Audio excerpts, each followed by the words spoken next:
Alright, everybody, it is time to talk about this. Now, before we start complaining about the music, I want to first complain about the cover.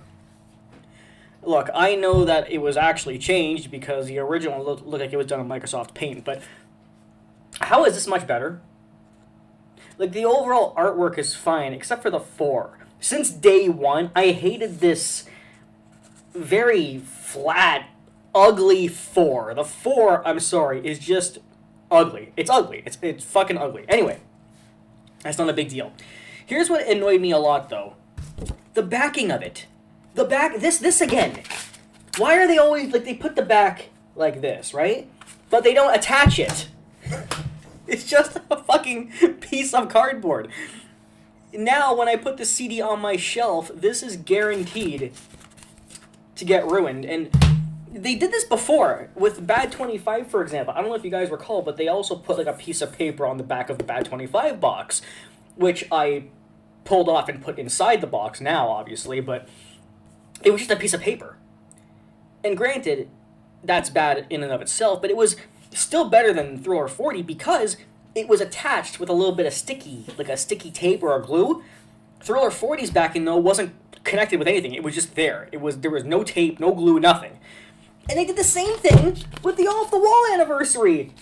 With this fucking thing. And again, this wasn't attached either. It was just sitting there. Like,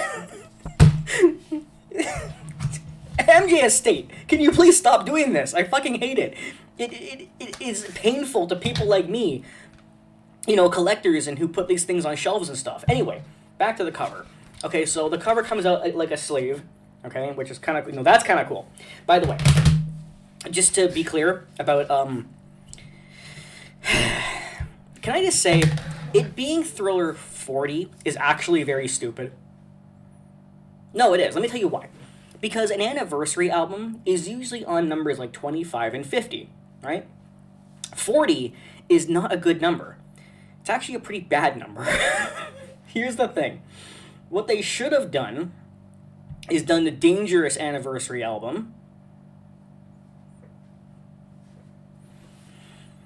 John Branca, I swear to God, if I meet you again, I will slap you, okay? Pretty much everybody who watches me knows how unhappy I am about Dangerous.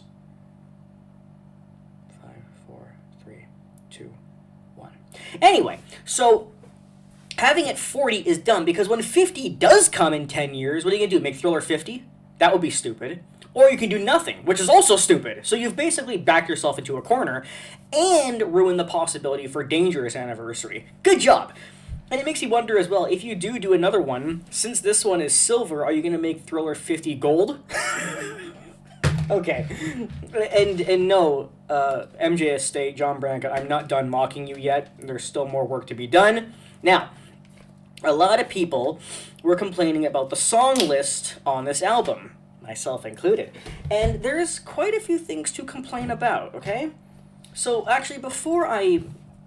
Just so you know, you can get information about, like, the booklet is what you think, where just the original songs, like, Want to Be Starting Something, Thriller, Beat It, Human Nature, Billie Jean, Lady of My Life. But on the very last page, and I mean the fucking dead last page, is where you get information about the new songs, the demos, right? So, we're going to read through this because there's actually some interesting information on here that you may not know.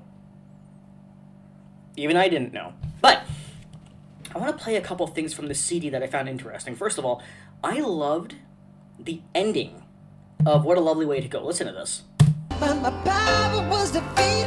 Oh, what a lovely way to go. Never let you feel the show.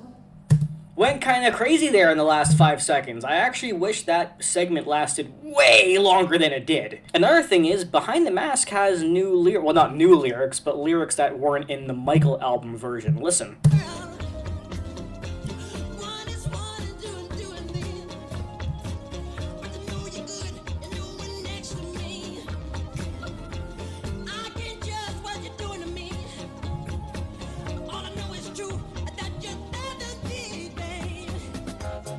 Those lyrics were not in the Michael album version. And then finally, I also liked this. The ending of Who Do You Know?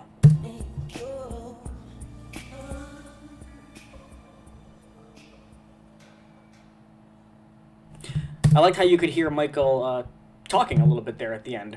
Anyway, now that we've gone through that, let's go through the overall album. One thing I found really interesting... Well, actually, no, let's do one song at a time. So, Starlight is, of course, the demo of Thriller, and we all know it, nothing too crazy special there. Next is Got the Hots. This one I find a little bit interesting because they keep calling it a demo, right? But what's strange is that it's not actually a demo. This is a finished song. Now, Brad Sundberg said it himself that the last thing Michael did on his songs was add in the ad-libs, the hee-hees, all that crap, right? Got the Hots has all that. Got the Hots, I believe, maybe I'm wrong, but I believe this is a finished song. So the correct term is not demo, it's unreleased. Demo means unfinished. Unreleased means that it's finished, but not released, which is what I think Got the Hots is. And another thing, too, a complaint I've always had with anything unreleased or posthumous is that they never specify what the songs are from. Another thing that the MJ estate is constantly getting wrong is they never specify anything, ever. Look at Escape, right? The Michael album, Bad 25, this. I know it's written in the book, but it would be nice if they specified a little bit in the actual track listing, meaning the back of the CD, right? For example, is there any reason why it can't say Starlight and then in brackets put Thriller demo? Is there any reason we can't have that? Granted, it is nice that we have the word demo on pretty much every other song, despite the fact that some of them are wrong, like Got the Hots, but it would be nice to have a bit more information. What year? Is it a demo or is it unreleased? Which version is it? Which album is it unreleased from? That would be nice. Imagine if you have Escape and you see Blue Gangsta in brackets, unreleased from Invincible. Wouldn't that be fucking nice? God, but we're talking about the MJ estate here, and they don't think of much of anything. Additionally, for Got the Hots, I think it's important to point out that this is a song that honestly shouldn't have been here. Look, I know the MJ estate is very messy and unorganized, and quite frankly, Got the Hots should have been released everywhere, not just Japan, on, I believe, Thriller 25, but that would consider it a official release. I don't know. I guess if you don't consider just Japan to be official, then fine, it can be here, but there were so much other choices, which we'll get into later. Next is Who Do You Know? Brand new song for all of us fans. I thought it was good. A lot of people actually didn't like it, but I personally did. Carousel. Carousel. This has already been released on the Thriller Special Edition and the Ultimate Collection, I believe. Hopefully I'm not wrong to say that. But yeah. Why is Carousel here? Whatever.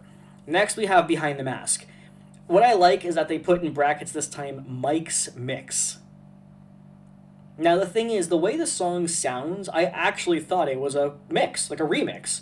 But no, what they meant by that was that the version on the Michael album was like a finished version. And what we have here is the real demo of Behind the Mask from Michael, hence Mike's Mix. Very stupid name, weird terminology, and I mean, they even wrote it down in here. Let me read it to you, shall I? Behind the Mask. I need more light, I can't see fucking shit. Alright, there, I'm glowing now. After hearing the original instrumental recording of this song by the group Yellow Magic Orchestra, Michael reached out to them to ask if he could create a version of the song with lyrics. They readily agreed, and Michael wrote the lyrics and recorded the demo, which he played at a listening session for his home studio attended by Quincy Jones. Rod and Greg, at which Michael also played the demos of Billie Jean. Unfortunately, Behind the Mask didn't make the cut for Thriller album, and although Michael worked on the track over the years, a finished version wasn't released until the Michael album. But it wasn't finished by Michael. But this original demo by Michael has never been released. I actually thought that this was a goddamn remix because I'm going to be honest with you. I actually don't like this song. Something about the tune actually gave me a headache. I really don't like it. With the exception of the stupid fucking Bucharest 1992 How You Doin' thing, in the background of the Michael album version. If you were to take that out, I would like the Michael album version better. Actually, I like it better even with that crap in there. But regardless, it shouldn't be there. And yeah, I actually like the Michael album version better. I'm sorry, you may strongly disagree, but I really didn't like the Michael's version.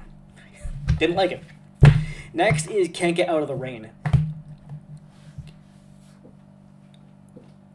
Why is this here? Let's see what they have to say about why they put this in here. This song was co-written by Michael and Quincy, and although it wasn't released on the Thriller album, it was the B-side of the first single for the album, The Girl Is Mine. Now, while that is technically an official release, it's a very mild release, so I guess... next is The Toy. This one's good. It is the demo of another demo called Best of Joy. You may have heard Best of Joy. It's a pretty good song. The Toy is also a good song. They are literally both demos, making The Toy a demo of a demo. Alright. Sunset Driver. Sunset Driver was probably the most hated song on this album, including myself. I remember when everybody heard it. The two comments were, we have this on Ultimate Collection, and two, that it's from Off the Wall era. Now, either all of us as fans are wrong, or this booklet is wrong. Have you read it? Because here's what it says. This was another song Michael originally wrote for the Thriller album, not Off the Wall. Although Michael also considered it for bad. He never finished it, but released it as a bonus track in Ultimate Collection. Yeah. It was also one of the songs featured in the game, MJ The Experience, we all know that. The mixer on the original 82 demo was Bill Bottrell, who would go on to co-produce tracks on Michael's Dangerous album. So they are claiming that this song was started after the Off the Wall album had already been released, making it a Thriller demo song. Interesting. So either all of us fans are wrong, just I'm wrong because maybe I'm reading it wrong. I know somebody out there might go, oh no, he worked on it for Thriller, but he started it for Off the Wall. I don't fucking know. I'm just going by this, okay? And it literally says, Michael, the word originally is in here, wrote for the Thriller album. So, maybe some fans will say, yes, he wrote it for Thriller, but he started it during Off the Wall. Semantics, okay? Semantics. I don't know which one is true. Doesn't really matter. But either way, my opinion, it shouldn't be here at all. That's it. What a lovely way to go. Another brand new demo for us. I thought it was good. I enjoyed it. I had no problem with it. It says here, this was actually a song originally written by Michael in the late 1970s. So maybe a lovely way to go is an Off the Wall song. But it says that he wrote it in the 70s, so writing it and actually singing it are very different. But revisited by him at the time he was writing songs for the Thriller album. That's how they justify it. It didn't make the album and had never been released until now. She's Trouble. This one we had as a leak a couple years ago, but again, it's a good song, and yeah, I like it. So out of all 10 songs, only 3 of them are new to me. Well, 2.5, because we've all heard Best of Joy. So when you hear The Toy, you're kind of hearing that song, so 2.5. Which is fine. Again, all of us fans, every album, Escape everything, we always have heard most of them. What matters is getting an official release for all of the general public, you know, the local people who are not diehard fans who go on YouTube to look for leaks, you know, just regular fucking people who listen to the radio, or just people in general who don't go look for leaks, okay? The average, I know MJ fans are like, who the fuck doesn't look for leaks? Let me tell you the truth. Sane people do that, okay? Anyway, 2.5 songs are brand new to me, and I'm happy about that. And, like I said earlier, I think the actual design and the cover and everything is very poorly made. Like, even this fucking booklet doesn't even have a 40 on it. You were so lazy you couldn't put a 40 on the fucking booklet? My God. My God. Anyway, that's not all that's on the album. It's not just these 10 demos. They also put on 10 other things, which are these songs. They're effectively demos of the album, of the songs that are actually on the album, you know, like Billie Jean, Beat It, Want to Be Starting Something, etc. So those are the songs. Basically, it's three things, right? You got the original Thriller, the 10 demos, and these. And again, we've all heard most of these, but, you know, it's better than having nothing at all, and the general public probably has not heard them, which is good. Now, what would I have done differently? Oh boy. Simply put, Can't Get Out of the Rain and Sunset Driver have gotta fucking go. That gives me 2 open spaces. And, I mean, it should be obvious. You probably have the exact same answer as me. Hot Street and Nightline. How do you not put on Nightline and fucking Hot Street? How? What planet are we on? I mean, realistically, even if you wanted to keep the 10 songs that actually are there, is there any reason why we couldn't just have more than 10? Is 12 really a crazy number where you can keep those 10 but also include Nightline and Hot Street? Anyway, as far as I'm concerned, the overall list is fine. I'm not complaining. I'm not being hateful. I like it. I'm satisfied, okay?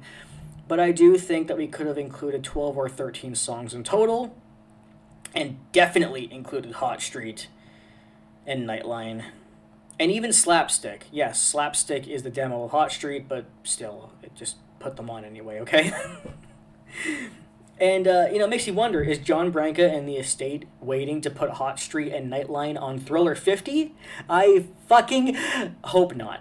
I really hope not. Anyway, what did you think about the album? Oh, one other thing, I don't like how there's actually only 2 discs, and these songs on the screen are only download only.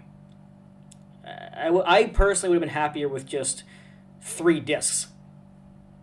And then digital for everything, right? Anyway, what do you think of the album?